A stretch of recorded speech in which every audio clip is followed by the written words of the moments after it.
The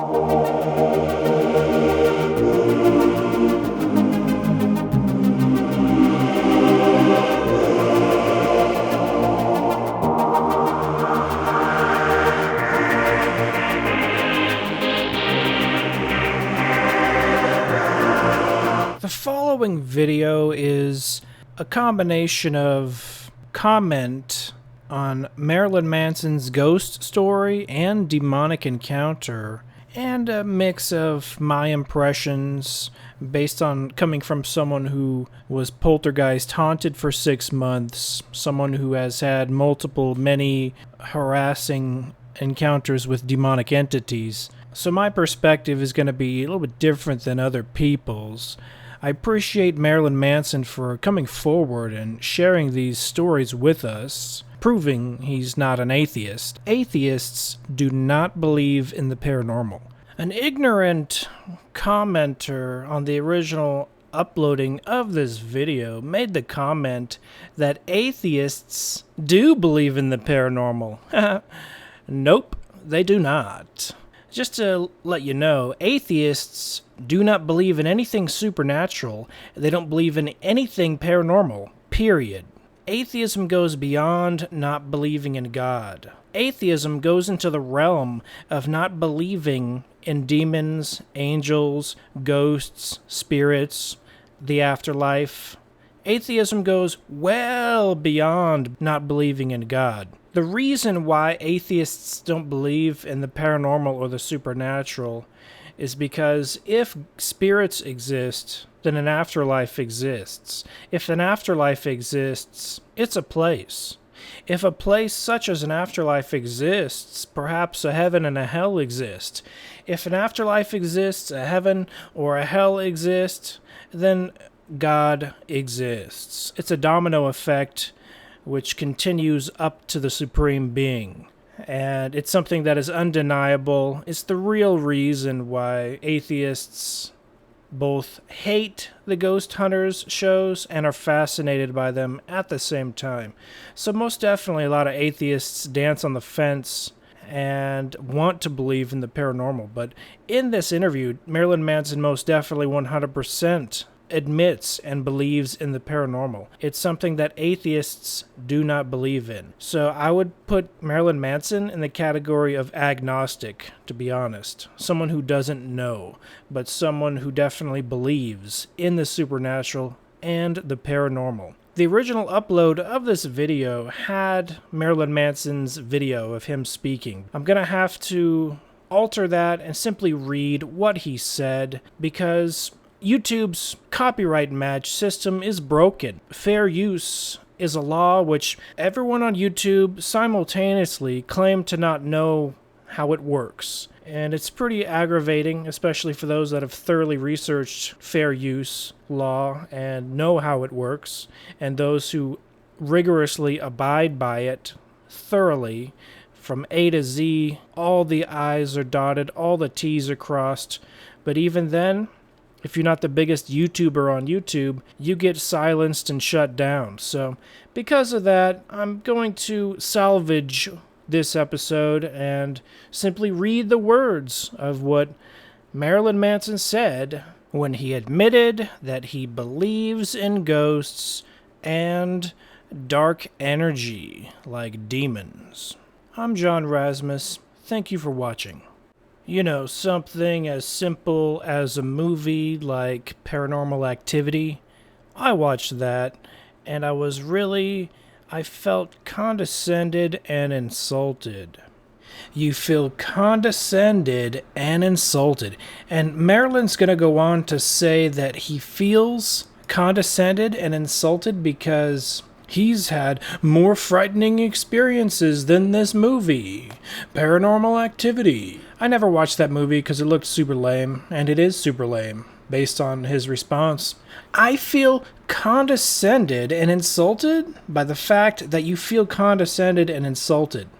I guarantee, Manson, I've had demonic encounters that make your demonic encounters seem like a cakewalk. A literal cakewalk where you walk in a circle for 1 minute, and when you're done, you get a free cake, alright? because I've had more scary, more frightening, and more interesting and believable experiences happen that I can't explain. I've had scarier, more frightening, more interesting demonic encounters than you, but I'll give you this one, Manson.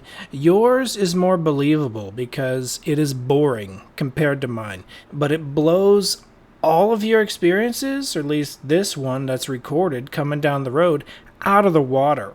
End of the brag of who had the most die-hard demonic encounter. Let's continue.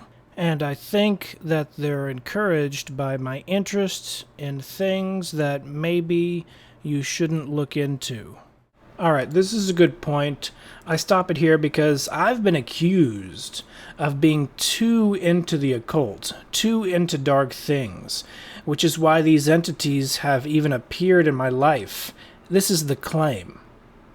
While this may be true with Manson, as he admits it is, this is not the case with me, because I didn't read a single occult book. I didn't read a single dark book. I didn't read a single evil book when these encounters took place in my life. I didn't watch a single dark movie or a single evil movie. I don't have evil posters on my wall. I don't read or watch or listen to anything negative. I don't listen to Marilyn Manson music. If I did, I could blame him for these demonic encounters that I've had in my life, but I can't blame him because I don't listen to his music. The most die-hard horror movie I've ever watched would have been the Freddy, the Jason, a couple of Hellraiser movies back in the day, and that was my sister watching them, so I was only half watching them, and I haven't seen all of them. And I left the room if it was too scary. You know what I mean? So that's the extent. I'm not into the horror movies. I'm not into the occult, at least at the time of having these encounters. I'm more into comedy movies. Cartoons, alright? I'm a fan of Pee Wee Herman, okay? I remember early on as a kid, I visited one of my great-grandparents' homes, which now in retrospect seemed like a picnic outside of a funeral home. They were mostly too old to be on this earth. One of them died, and I remember going upstairs and there being scary noises and I could hear talking, and it was very scary. And then I thought maybe it was, like a car radio, or I thought it was, sounds from the street, but I realized really quickly there was no freeway nearby. It was never ghosts so much that I was afraid of, but I was afraid of the supernatural when it may be more related to evil. People's energy stays with things that they were attached to, so when it comes to a house, if someone was really attached to that, and wasn't ready to die, I think that that house is going to be haunted. It is scary to me when you feel uncomfortable every time you go to sleep. You don't have to be attacked by something to know that a place is haunted. He seems very non-atheist in this interview. He actually believes in ghosts in this interview, but concerning memories and matter being somehow magically imbued with the energy that's been around it, I suppose I sort of believe in that in a theoretical sense, but I don't really believe in it, because I believe in actual intelligent entity ghosts, and I believe in actual intelligent entity demons, and I believe they are in actual dimensions that are stacked upon our dimension, parallel dimensions. And I believe they're walking on a stacked parallel dimension Earth, and that stacked Earth is coexisting with our Earth, and that we walk through them, they walk through us. We don't see them, they don't see us, or do they? I think they do see us during certain phases. Perhaps, during certain phases they can see us stronger. So perhaps from their perspective we are the ghosts, but they know that we're physical matter, and they know that they're spirit matter. They know they're dead. The movie The Sixth Sense, where ghosts don't know they're ghosts, I don't really buy that. Maybe the first 3 days you're not gonna know, but you're gonna figure it out pretty quick when all your dead relatives or friends or pets are going to be introducing themselves. Hey, how's it going? You're in limbo land. Let me give you a tour of this ghost land, Ghostville. We're all dead, by the way. But, that's just obviously a theory. I don't have proof. I didn't die and come back. But I believe that these entities are intelligent and they're not mindless. But the next story that Manson has is a little more interesting. Not as interesting as my demonic encounters, but still a smidge of demonic nonetheless. Let's continue. There's this book called the Necronomicon, which has incantations in it that, if you read, will bring about the apocalypse. Okay, let's hold it off right there. Incantations that, if you read, they bring about the apocalypse. This is either Manson being sarcastic, trying to be dramatic, or proof of his lack of knowledge on the Necronomicon. Maybe it says that in there, but that's total BS. I don't believe anyone even believes that the Necronomicon will bring about the apocalypse. And I think you can create your own demons, but I think that you can also foolishly invite those into your life. I think that is a dangerous path to go down. Okay. So he sounds like a born-again Christian at this point. It's a dangerous path to go down. Don't go down it. So, born-again Christian Manson he's a pretty good preacher. Let's continue. In 1986, 15-year-old Brian Werner gets kicked out of Christian school and enters public school, yeah. A loner and an easy target for bullies. Plot twist? He gets bullied by a devil worshiper.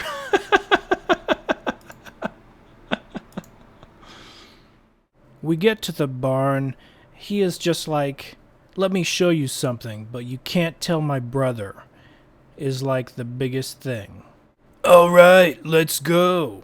Of course, John makes me go down there and said, you're going to go down there and you're going to read these incantations by big light. It was dark. I don't even think it was really a basement. I have no idea. It just wasn't a good idea. So I went down these really rotted stairs, and there's dripping sounds, handprints on the wall. I could hear whispering or talking, and at first I thought it was my friend talking to me. Oh my gosh, but I'm gonna give Manson the benefit of the doubt that he's not schizophrenic, and that he was encountering legitimate supernatural demonic activity. He was scared, and I don't know if he was trying to work me up. Okay, let's back up a little bit. Take a look at this book, alright? Now, this isn't Manson's fault. This is the people who directed this reenactment's fault. Clearly, Marilyn Manson, for those who don't know, you gotta understand, this is post-1986, and it's clearly the Simon Necronomicon. There's a guy named Simon who anonymously published a book called the Necronomicon, and he published it in the late 70s, early 80s. And clearly, it became trendy during that time frame. 1986 would have been exactly a time when, punks, goths, heavy metal heads would have picked this book up just to mess with it. And Manson might have drifted into that group. This John guy seems like a pretty die-hard, literal Satanist, literally practicing this stuff. The Necronomicon is widely considered to be a hoax, and the Necronomicon they show in this reenactment is from the movie Evil Dead, the fictional Necronomicon from Evil Dead. Now, the Necronomicon is fictional. It's clearly mentioned by H.P. Lovecraft as a fictional book of evil incantations and stuff. No one has ever found it, and in the late 70s, early 80s, this Simon guy publishes the Necronomicon by Avon Books. Avon Books has a history of publishing tiny 35-cent stories by H.P. Lovecraft. So there is a connection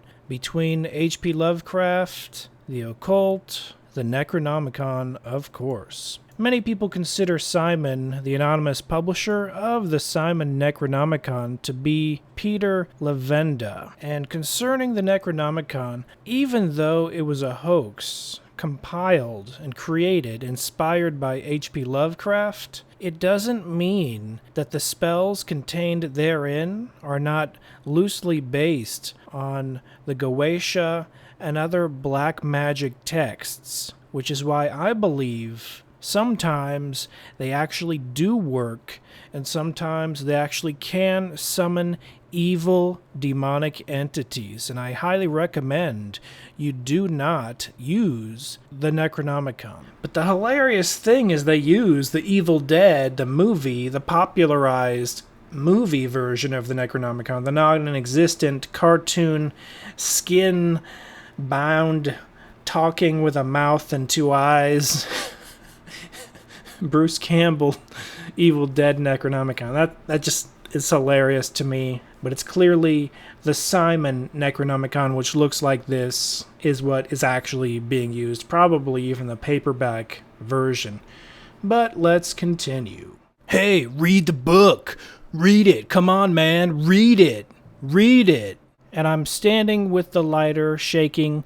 It's, of course, burning my thumb, and I'm trying to read through the pages. That just sounds like just the worst thing you could possibly do at that point. Man, what a bully. What a devil worship bully. Read the book. Maybe he doesn't know how to read. Maybe he's an illiterate Satanist. An illiterate, literal Satanist. Read the book. Fresh out of Christian school, I had read the Bible enough to know that this isn't good. Okay, Christian. See, this is born-again Christian Manson. He's kind of a nice guy. He has a lot of good advice. Bright light of night, mistress of the gods. This was the point where I was quite convinced that tonight the end of my world was going to happen. I believe in the fact that there is energy, and if you mess with it, something can happen. Well, perhaps he felt some energy. I'll tell you this much. Energy is the only way most of us, if any of us, can detect ghosts and demons. And I can definitely detect it, and I'll talk about that in other videos in detail. I'm writing a book on my demonic encounters, and energy and dimensions and literal science mixed in, and Frankenstein, just patchwork of a collage. Dogma isn't the only way to look at it. I try to mix science into it as well, because I believe these entities actually exist in a dimension very close to us, stacked upon us. M theory, string theory.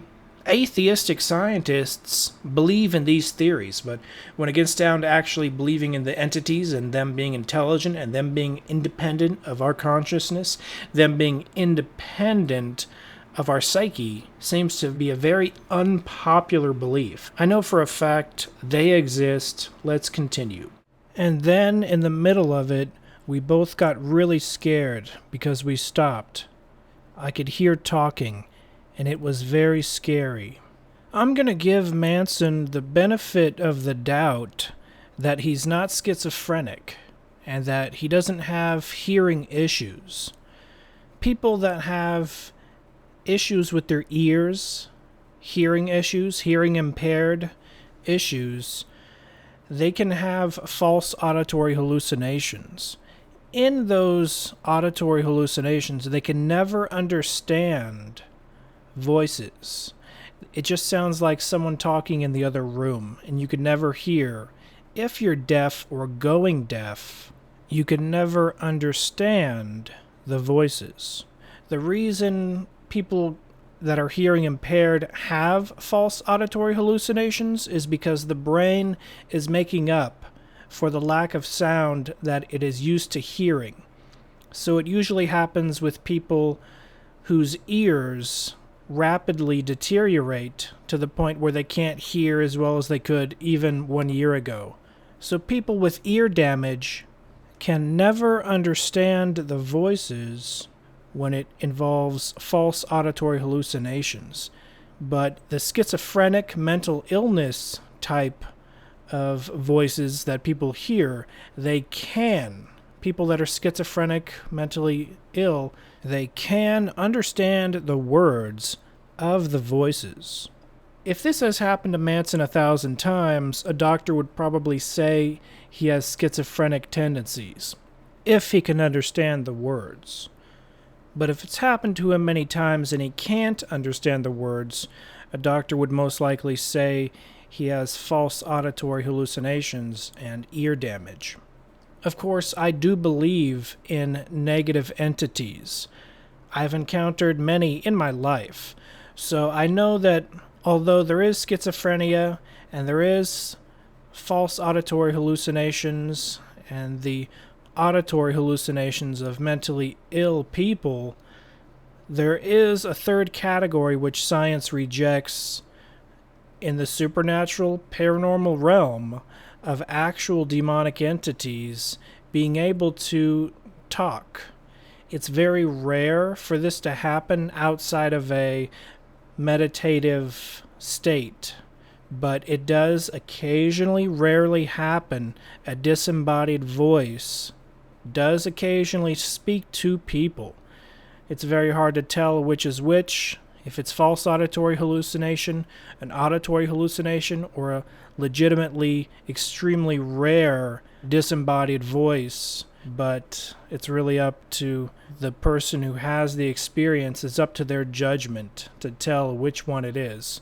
It's always good to learn about the other avenues in which people do hear voices, just to rule out what it is and what it is not. But I'm going to give Manson the benefit of the doubt that he did genuinely hear the voice of a demonic entity, which is very scary. And then in the middle of it, we both got really scared because we stopped. I could hear talking, and it was very scary. It was people talking, whispering that I heard. It was something along the lines of, "Do you believe in Satan?" Okay, do you believe in the big-ass daddy? Now that's a very specific phrase. The fact that he can even hear that specific phrase is proof that what he was hearing was not a false auditory hallucination. And if it's proven that Manson is not insane / schizophrenic / having a mental auditory hallucination, then what he heard was legitimately real, and a demonic entity said that to freak him out. So that's very interesting. Since it only happened to him obviously a few times, I lean toward it actually being legitimate as opposed to him being crazy. Now, if he goes to a doctor and admits it's happened 1,000 times, then yes, he has some schizophrenic tendencies and he hears voices and he understands what they're saying. Some people, they're told, oh, go out and cause a ruckus. Some people hear voices saying to go do this, go do that. Like the guy who killed John Lennon claimed he heard it in his head to go do that. So that's scary stuff. We get to the top of this loft, and at the top of it there was some sort of really makeshift satanic altar, and it was just rotting carcasses. So clearly this scene that Manson is seeing in the top of the barn is a sacrificial, ceremonial devil worship site that this John guy set up. If you sacrifice animals in the name of bad things and bad entities, bad things happen. Do not do it. Don't kill animals. Don't sacrifice them in the name of things. No need to do it. If you're going to kill an animal, eat it. But don't kill it in the name of anything. And you can give thanks, but don't give thanks in the name of a negative entity. Just give thanks to the bounty, and if you don't believe in God, give thanks to the bounty. The universe gives you this nourishment. But never, sacrifice a living creature in the name of an entity. It's one thing to, like, you're a kid and you step on a frog or you shoot a bird with a pellet gun, but this was like animals cut open and their rotting carcasses hanging, and blood everywhere, and blood soaked into the hay. And I remember him telling me, "I've showed you this. You can't ever tell my brother or you're dead." So I'm already scared, and that's when he broke out this book called the Necronomicon. At that point, I read it. I think without even involving ghosts, we're dealing with a situation that is obviously unsettling. And then he stopped, and the brother that he had, his older brother, pulls up, and it's with bright lights. He's got his brights on, just gets out of the car, noise playing. If this guy John was cool with his denim jacket, this guy was like the Jolly Green Giant of his brother, because he had a bigger denim jacket, and he was really tall. We both got really scared because I think that this guy believed in things that were not good to believe in. So Manson got really scared a bunch of times. Let me tell you, Manson, I really appreciate your born-again spirit in this expose of your ghost and demonic encounter stories. I like the fact that you're really scared a bunch of times. I like the fact that you warn us. Don't do bad things. Don't do this. Don't read the Necronomicon. Don't sacrifice animals. Don't this, don't that. I really appreciate that because I believe in a lot of that as well, and it's unexpected from an official card holder of the Church of Satan. So this experience obviously rubbed off the Satan devil worshiper bully who bullied Manson into going into the top of this barn and bullied Manson into going into the basement and bullied Manson into reading this book. This bullying seems to have rubbed off on Manson to the point where he became a Satanist. Manson seems to propagate what this kid would have propagated if he became a famous rock star. It's like he puts on a face and a mask of a really die-hard goth devil worshiper freak, but in this interview, he puts on a born-again Christian persona. So maybe there are two Marilyn Mansons. I mean, clearly, it's okay to have a stage persona and offstage be a normal person. So it's cool to see that Manson is probably a pretty decent, nice guy off stage. But I thank you for watching. This has been John Rasmus with Pyramidical. Be seeing you.